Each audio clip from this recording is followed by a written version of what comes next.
Salam gözəl insanlar, salam dostlar. Ümid edirəm yaxşısınız. Sizi Praqada salamlayıram. Və bugün bir fikrimi sizinlə bölüşmək istəyirdim. Deməli, neçə gündür baxıram, maraqlı hadisələr baş verir Azərbaycanda. Həm də bizim gözəl dostumuz Kəramət Böyükçölün də müsahibələrinə baxıram. Sonra bizim gözəl dostumuz var, Amerikada yaşayır, İsmail Cəlilov. Çox savadlı, dünya görüşü geniş bir jurnalistdir. Ondan sonra Amerikada yaşayan hörmətli Sevinç xanımın proqramlarına baxıram, debatlarına. Onun müəlliflik, yəni belə deyək də, tək oturub situasiyanı analiz eləməyi daha maraqlıdır. Nəinki hansısa bir siyasətçi ilə və yaxud da ki, özünə konflikt olur deyən insanlarla müzakirə. Məncə Sevinç xanım elə arada bir, hər gün yarım saatlıq və yaxud da ki, 2 gündən bir yarım saatlıq bir hadisələrə şərhini paylaşsa, bu daha maraqlı olur. Baxış bucağı çox vacibdir. Sadəcə olaraq bir məsələni deyim ki, 2 saat yarım oturdum, baxdım Kəramət dostumuzla, Kəramətlə İsmail'in proqramına düz danışığa qonaq olmuşdu Kəramət. Kəraməti şəxsən tanıyıram, hörmətim var. İsmail'i də tanıyıram, şifahi olsa da, yəni belə çoxdan tanıyıram, amma belə görüşmə imkanımız olmadı. Sadəcə olaraq orada mən bir məsələ diqqətimi cəlb elədi. Bizim Kəramət bəyə onun Cəlil Məmmədquluzadədən, yəni Mirzə Cəlildən belə dahi, daha yaxşı yazan, onu ötüb keçmiş bir yazısı kimi təqdim edilməyi və yaxud da onu belə bu tərifləmək, bilirəm ki, bu insanlar əslində Kəramət bəyə pislik eləmiş adamlardır. Bu demək ki, sən nə danışırsan, sən Mirzə Cəlil də ötüb keçmişsən. Sən onun əsərindən də, ya sən onunla müqayisə eləmək olar, ya da sən onu ötüb keçmişsən. Yəni, bu sözləri demək lazım deyil. Yazıcıya o deməkdir ki, sən də hər şeyi bitirmişsən, zirvədəsən, bundan sonra cızmağara da eləsən, bu oxunacaq. O düzgün yanaşma deyil, məncə bu yazıçıları və yaxud da yazmaq həvəsində olan insanların belə deyək də, biraz təkəbbürünü artırır. Ondan sonra biraz belə deyək də, özünə çox, lazımından çox əminlik gətirir. Yəni, Mirzə Cəlillə müqayisə eləmək düzgündür. Mirzə Cəlilin həyatına baxanda dəhşətli, belə böyük bir fikirləşin də, 20-ci əsrin əvvəlləri, yəni 19-cu əsrin sonları, 20-ci əsrin əvvəlləri, o təlatümlər, Mirzə Cəlil hansı məktəblərdən keçib, o Qori müəllimlər seminariyasından keçib, onun pedaqoji fəaliyyəti olur, onun incəsənətlər fəaliyyəti olur, Molla Nəsrəddin jurnalı və yaxud bu böyük bir belə irs qoyub, dövrünün böyük tənqidçiləri olmuyor. Məsələn, o qədər əsərlərində cahilliyi, dini, müxtəlif dini görüşləri, yəni cahilliyə yönəlik. Yoxsa bizim Kəramət kimi 2 dəqiqədən bir Allah haqqı, Quran haqqı demir ki, belə bir yazıları da yoxdur. Amma bizim Kəramət müsahibə verir, 50 dəfə Allah haqqı, Quran haqqı deyir. Amma Cəlil Məmmədquluzadə böyük dahidir, onun ümumiyyətlə, belə deyək də, onun yazdığı əsərlər Azərbaycan xalqının xarakteristikasından daha əlavə bir resept də verir. Yəni, əsas da budur. Onun əsərlərini əlbəttə oxumaq, o səs yazılır, yəni klassikadır artıq o əsərlər. Məncə, gəlin yoldaşlar, heç kim özünü Mirzə Cəlillə, Cəlil Məmmədquluzadə ilə müqayisə eləməsin. Başda Kəramət Böyükçül dostumuz olmaqla, Kəramət bu sözü sənə kim deyirsə, səhv deyir və sənin pisliyivə deyir. Əsrin əvvəllərində Molla Nəsrəddin jurnalı Cumhuriyyət dövründə çap olunmuyor. Çünki o vaxt Hacı Zeynalabdin Tağıyev ümumiyyətlə Molla Nəsrəddin jurnalının bağlanmasına çalışır. O vaxt biraz Çar Rusiyası imkan vermirdi, amma Cumhuriyyət dönəmində 1918-20-ci illər arasında Azərbaycanda Molla Nəsrəddin jurnalı çap edilməyib, onu qadağan elətdirib dindar xeyriyyəçimiz deməli Hacı Zeynalabdin Tağıyev. Mirzə Cəlil də öz xatirələrində, o da Tiflisə, Cənubi Azərbaycana gedib, Təbrizdə, sonra Tiflisə gedib, oralarda çap eləməyə çalışıb, orada da imkan verməyiblər. Arxasınca Killer göndərib Cəlil Məmmədquluzadənin, Cəlil Məmmədquluzadə xatirələrində yazır ki, tapançasını yastığın altına, yəni gecə tapança ilə yatırmış. Çünki deməli Zeynalabdin Tağıyevin belə deyək də killerləri, arxasınca muzlu qatilləri onun arxasındaydı. Yəni gəlirdilər, axtarırdılar məsələn. Yəni bu belə bir həyat keçmiş adam, yəni dövrünün cahilliyi ilə mübarizə aparan və ortaya da əsər qoyan, o boyda belə dini cəhalətə qarşı belə deyək də cəsur olan bir insanla kəramət dostumuz yerə özü müqayisə eləməsin. Yəni, birincisi kəramət hamının bildiyi kimi Əbülfəz Elçibəyi tərifləyir və onun haqqında kitab yazır. Baxmayaraq ki, hər kəs də bilir ki, Əbülfəz Elçibəyi hakimiyyəti Heydər Əliyevə təhvil verməklə görevləndirilmiş bir insan olub. Vaxtilə KGB-yə cəlb edilmiş insan olub. Ondan sonra tərcüməçi kimi göndərilib Misirə və s. Yəni bütün bunların hamısı və o Heydər Əliyevin gətirilməsi, hakimiyyət ona təhvil vermək və s. bunlar Pənah Hüseyn və Səqəmbərin də belə deyək də böyük səylərin nəticəsində Azərbaycanı Heydər Əliyevə təhvil verib, ölkəmiz də pis vəziyyətə qoyub. Çox dəhşətli bir vəziyyətə qoyub. Heydər Əliyevi çağırıb, hakimiyyət ona təhvil verdilər, özləri də istefa verib gediblər yerlərinə. Heydər Əliyev də onun adamlarını gətiriblər, biri qaçıb gedib Kərəki kəndində gizlənib, gəlməyib, digəri öz vəzifəsini spiker, parlamentin spikeri kimi vəzifəsindən istifadə edib, istefa edib. Yəni bütün bunların hamısını bilə-bilə kəramət götürür, məsələn də Elçibəy üçün belə bir tərifnamə yazır.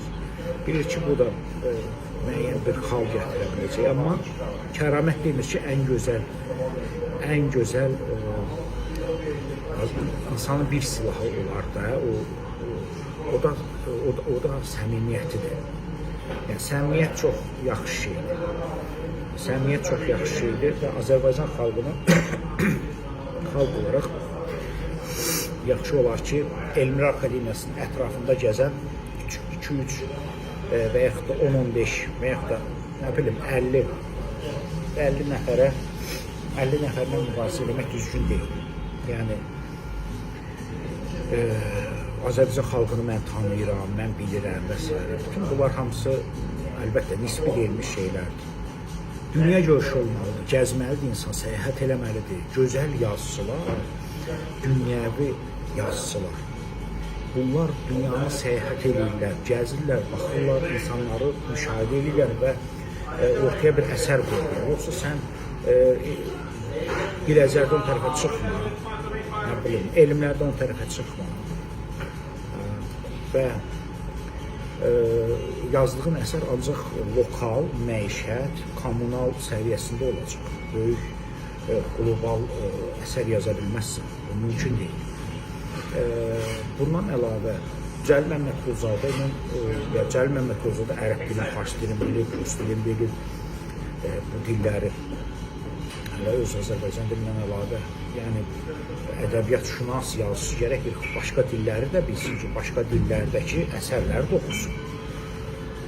Yəni, tərcümələr oxumaq insanı dahi eləmir. Xarici dil bilmək lazımdır, səyahətlər eləmək lazımdır.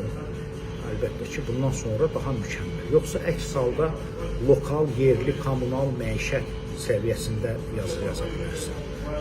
Və bir şey də deyim ki, bu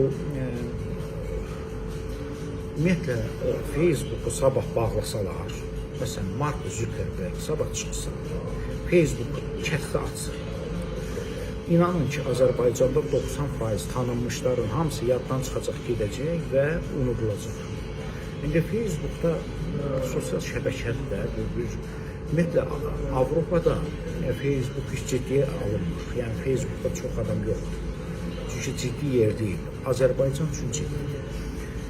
Bu Mark Zuckerberg'in yaratmış olduğu platforma sabah bağlansa və yaxud da Azərbaycan hökuməti onu bloklasa, hansısa bir vasitə ilə nə kəramət olacaq, nə digər yazıçılarımız olacaq, nə indiki siyasi xadimlər olacaq, nə bizim ziyalılarımız olacaq, heç bir olmayacaq. Heç bir. Hamısı bəzən filmlər olur, belə Hollywood filmləri, belə biri oyanır məsələn də, bu senari çox adidir, yəni sıradandır. Oyanır, birdən görür ki, şəhər bomboşdur. Oyanır, bir də görür ki, bütün vagon bomboşdur və yaxud da metroda heç kim yoxdur, bir anda nəsə baş verib və insanlar yoxa çıxır. Facebookda bağlansa, Azərbaycanda belə bir vəziyyət yaranacaq. Bir də baxacaq ki, Azərbaycanda heç kim qalmır. Heç kim qalmayıb. Heç kim də, belə deyək də, heç kim də kimi tanımır. İndi Facebookdakı like'lara görə və yaxud da şeylərə görə bu yanılğı Real Partiyasının da başına olmuşdu. Onlar fikirləşirdilər ki, biz like yığırıqsa, bu demək ki, biz cəmiyyətdə tanınırıq və cəmiyyət bizi dəstəkləyir. Və böyük bir yanlışlığa yol verdilər və yanlış istiqamət seçdilər. Ona görə də dostlar, gözəl insanlar, əziz insanlar, mənim tənqidim çox səmimidir, tənqid də dostlar üçündür. Yəni, təkəbbürlü olmayın, təkəbbürlü olmayın. Yəni, heç kim özünü belə super ulduz hesab eləmək, ulduz xəstəliyinə tutulmaq üçün bir bəlaya düşməmək lazımdır. 3-5 adamın 3-5, 10, 20, 100, 200 nəfərin tanıması heç kimə fövqəladə bir istedad, fövqəladə bir fitri istedad bəxş eləmir. O yüzden də belə, bunu demək istəyirdim. Çünki mən bir-iki dəfə də yazdım bu barədə. Bizim hörmətli İsmail Cəlilov fikirləşir ki, xalq onun statusunu oxuyan cəmaatdır və yaxud da ki, xalq onun YouTube kanalına baxan. Onlar xalq. Xalq elə deyil, xalq böyük bir anlamdır, xalq emosional anlamdır, böyük anlamdır. Xalq nə Facebookdakı həmin adamlardır, nə də ki, YouTube kanalına baxan, like edən, şərh edən, yəni hələ də Ş hərfini W kimi yazan və yaxud da Azərbaycan dilindəki fikirləri Kiril əlifbası ilə yazan cahiliyyə təmsilçiləri. Bunlar xalq deyil. Biri belə bir yanılğı içərisindədir ki, xalq budur. Biri fikirləşir ki, 2 nəfər özü də belə deyək də, biri fikirləşir bu Mirzə Cəlildən də yaxşı yazır.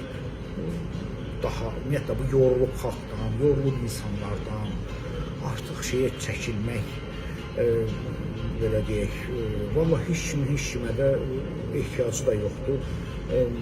Yazılan əsərlər də bir dünya bestselleri olmamış bir şeydir, olacaq imkanları da olmayan bir lokal məişət tipli yazılar. Yəni, mən bu heç kimin əməyini aşağılamıram, amma belə deyək də, sadəcə olaraq Azərbaycanda o qədər cahiliyyə, yəni cahil insanlar o qədərdir ki, toplum o qədər cahilləşdirilib. Bu 89-cu ildən bu yana o qədər cahillər gəlib təhsili, sosial sistemi darmadağın eləyib, mənəviyyatsızlaşdırılıb, bütün təhsil sistemi saxtakarlığa, seçki saxtakarlığına, rüşvətxorluğa və s. bulaşdırılaraq gözdən salınıb və keyfiyyəti itirilib ki, indi təhsilsizlik, dünya görüşü olmayan, kritik düşünə bilməyən, yəni eşitdiyini, gördüyünü fakt kimi qəbul edən və onun mənbəyini araşdıra bilməyən qabiliyyətsiz insan sürüləri ilə doludur. Əlbəttə bunların içində iki dənə sözü bir-birinin yanına düzüb qoşa bilən adam olur məşhur, o özünü dahi hesab eləyir, çeynənmiş və təkrarlanan ifadələri təkrarlamaqla müxtəlif platformalarda fikirləşir ki, mən dahiyəm həqiqətən də. Sadəcə olaraq dahilik söhbəti deyil, sadəcə cəmiyyət aşağıdır, cəmiyyət keyfiyyətsizdir və çox cahildir cəmiyyət. İnsanlarla ümumiyyətlə ünsiyyət, mən də ünsiyyətdə oluram da, adicə belə deyək də, əhalinin böyük bir hissəsi adicə elementar şeylərdən xəbərləri yoxdur. Yəni dünyada nə baş verir, dünyada ümumiyyətlə nələr baş verir, xəbərləri yoxdur bizim insanlarımızın çoxu. Hə, ağlı başında olan, savadlı olan və s. onlar başqa bir təbəqədir. Onlar kommunal məişət təbəqəsi deyil, onlar tamam fərqli ziyalı təbəqəsi, tamam fərqli. Ziyalı təbəqəsinə Yazıçılar Birliyində, nə bilim, onlarda nə qədər verirlər üzv olan, 300 manat mı verirlər, 400 manat mı karta köçürürlər də. Bunlar da deyil. Sadəcə olaraq belə bir şey oldu da, lakmus kağızı, belə bir şar, sabun köpüğü partladı bir anda. Çox adam sıradan çıxdı və zamanla da sıradan çıxır. Kimlər sıradan çıxmıyor? Murad Köhnə Qalanın adı və s. Gözəl insan, gözəl yazıcı, amma nə oldu? Yəni, burnun ucuna o tərəfi görə bilməyən bir yazıcıymış. Və gözdən də düşdü, hörməti də itdi və s. Bunlar marginallaşdı da, belə deyək. Çünki o köpük yatandan sonra bir baxırsan, görsən kəsli yerdə heç nə yox imiş, boş-boşuna bir şeymiş. Ona görə də Facebook fenomenləri, sosial şəbəkə dahiləri, gözəl insanlar, əziz dostlar, çox da şey eləməyin. Yəni, ölkədə internet şəbəkəsi bağlansa, internetdə bir şey olsa, sizi heç kim tanımayacaq. Yaxud da bir həftə, 10 gün profilinizi bağlayın, bir ay yox, bir il profilinizi bağlayın, sizi heç kim xatırlamayacaq bir ildən sonra. Bilirsiniz, mən ictimai sektorda nə qədər adamlar tanıyıram. Facebookdan gediblər və o gedən gediblər. Adı, familiyası yoxdur. Bəzən hansısa söhbətlərdə deyir, bir nəfər var idi, filan kəs yaxşı gitara çalırdı, etiraz mahnıları, etiraz musiqisinin təmsilçilərindən idi. Hətta hansısa bir konsertdə qadağan olunmuşdu. Yoxdur, içəmən adamlar buxarlanıb gediblər, yoxdular. Yəni Azərbaycanda inanmıram ki, yaxın dövrdə hansısa bir yazıcı çıxıb ortaya. Bunlar hamısı, özü də hansı şəraitdə bu insanlar götürür, tənqid edir məsələndə, Səməd Vurğunu məsələn. O vəziyyətdə Səməd Vurğun o dövrdə, o anda yaşayır. Biz bilmirik axı Jack London, Hemingway necə özünü apara bilərdi. Onlar hamısı demokratik ölkələrdə yaşayıb yaradıblar. Stalin repressiyalarını, Mir Cəfər Bağırov repressiyalarını, Sovet repressiyalarını görməyiblər. Biz bilmirik onlar üzərini necə aparardılar. Həmin o şeylər, oşxular, hararilər, mararilər, onlar özlərini necə aparardılar. Ona görə də hələ sən 21-ci əsrdə 300 qram mədəvi doldurmaq üçün 50 dənə hoqqadan çıxırsın. Bir də gelirsən, nə bilim, o repressiya illərindəki yazıçılara deyirsən ki, bunlar niyə belə elədi? Sən o şəraitdə necə eləyərdin? Onu Allah bilir. Yəni, ona görə də şəraitə, mühitə görə insanların davranışı ola bilər. Sadəcə olaraq mən düşünürəm ki, nə təkəbbür, nə lovğalıq, nə özünü yuxarıdan çox yuxarıda görmək, insanların böyük əksəriyyətini həşərat kimi görmək bu yaxşı bir xüsusiyyət deyil. Yəni mən hər şeyi çözdüm, bildim. Heç bir şeyi də çözüb bilməmisiniz. Azərbaycan dilini bilməklə dünyaya çıxmaq olmur. Sən xarici dilləri bilməlisən. Sən dünyaya çıxışı 10-cu əldən alırsansa, sən dünyadakı baş verən hadisələrə 10-cu əldən gələn şərhlərə görə inanırsan, baxırsan, görürsənsə, sən özünü dahi hesab edəməzsən. Sən birinci əldən məsələnin, hansısa bir problemin, dünyada baş verən hadisələri birinci əldən araşdırmaq və oxumaq imkanı yoxdursa, özünə dahi adını qoyma. Bir də mən çox istəyərdim ki, Amerikada yaşayan bizim iki jurnalistimiz barışsınlar.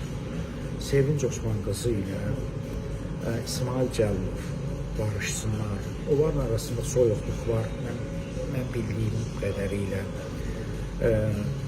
İsmail bəy də tez-tez müxalifəti tənqid edir ki, birləşmişsiniz.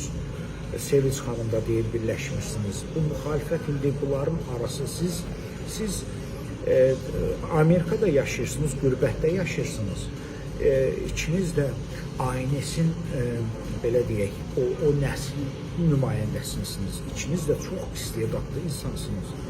Okean o tərəfində barmaqla sayılacaq qədər adamlardan birisiniz də, həm Sevinç xanım, həm İsmail bəy. Siz ikiniz bir yerdə, bir qürbətdə, bəlkə də bir şəhərdə yaşayırsınız, bilmirəm. Siz orada barışa bilmirsiniz, götürüb deyirsiniz ki, bu boyda müxalifət, bu boyda hökumət yardımlarını bölə bilməyən, avtobusa minən, nə bilim, uşağının gələcəyini düşünmək üçün, nə bilim, 50 dənə addım atan, hakimiyyət ötürmüş, hakimiyyət vermiş, satılmış, ələ alınmış, bu boyda həngamədə iştirak eləmiş bu müxalifət dediyimiz adamları birləşdirmək istəyirsiniz.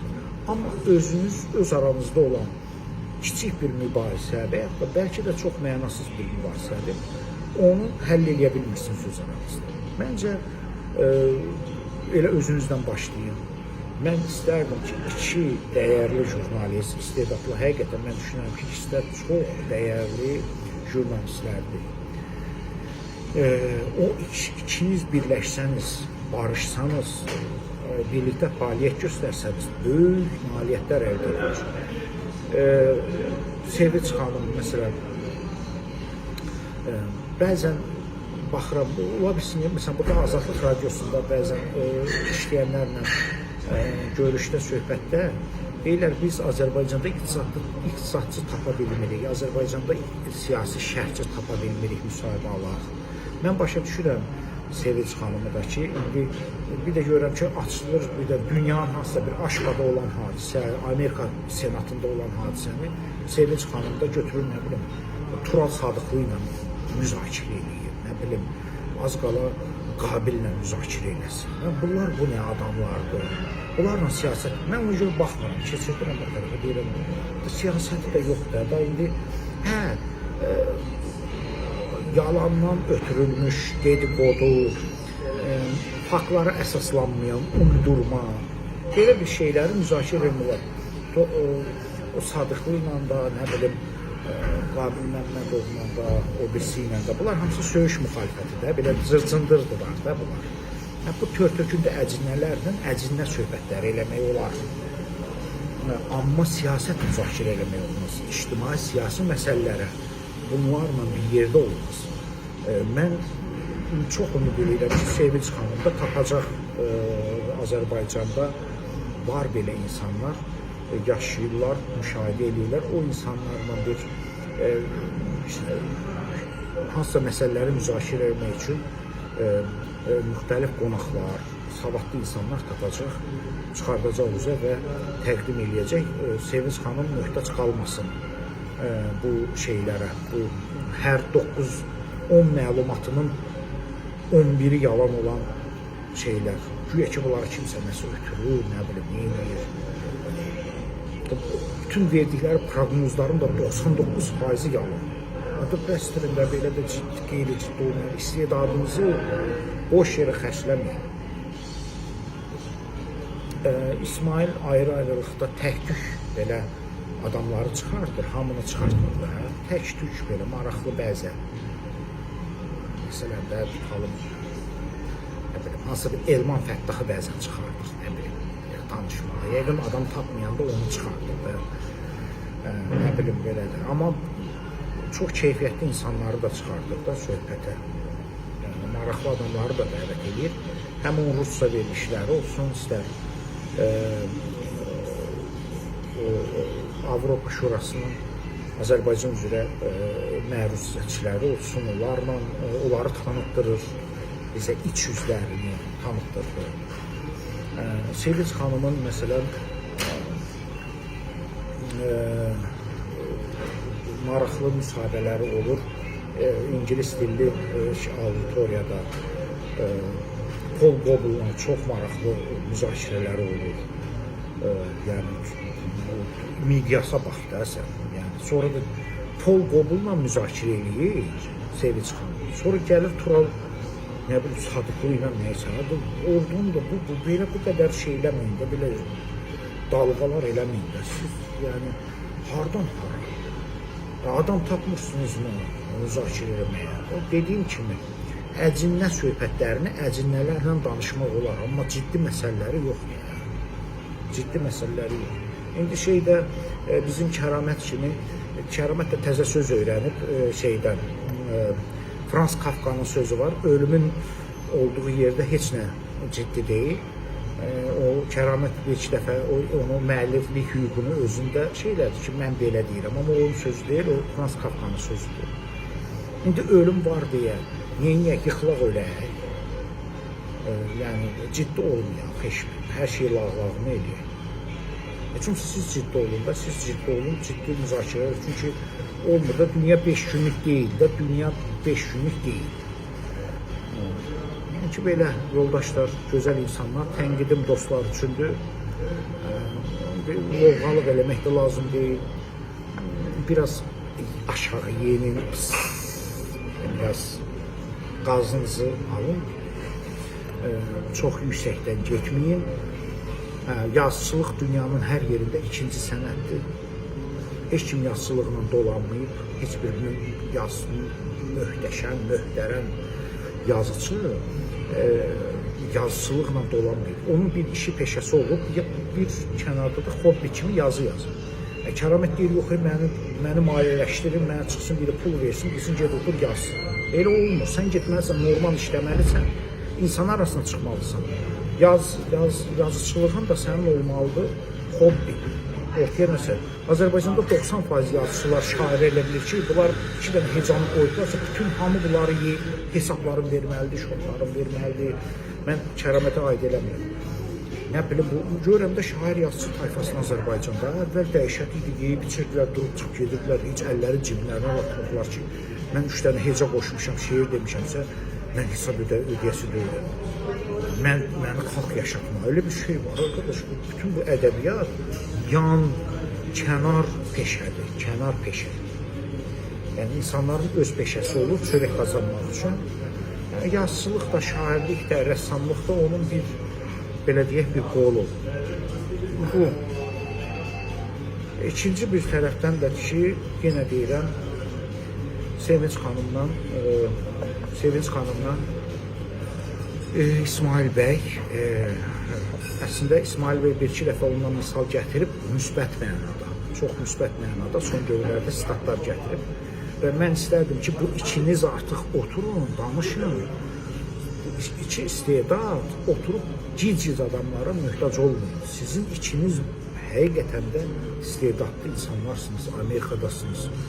Siz bir-birinizdən ünsiyyət tapsanız, siz bir yerdə çalışsanız, bir yerdə çalışmasanız da, yəni belə ən azından koordinə eləsəniz, bilirsiniz nələr yaradarsınız, dəyişər. Mən ümid edirəm ki, bu iki jurnalistimiz barışar, dostlaşar. Biz də bunu tezliklə görərik. Özünüzdən müğayət olun, sağ olun, var olun, gözəl dostlar, əziz insanlar. Hamınıza Praqadan sevgilər, salamlar, hörmətlər.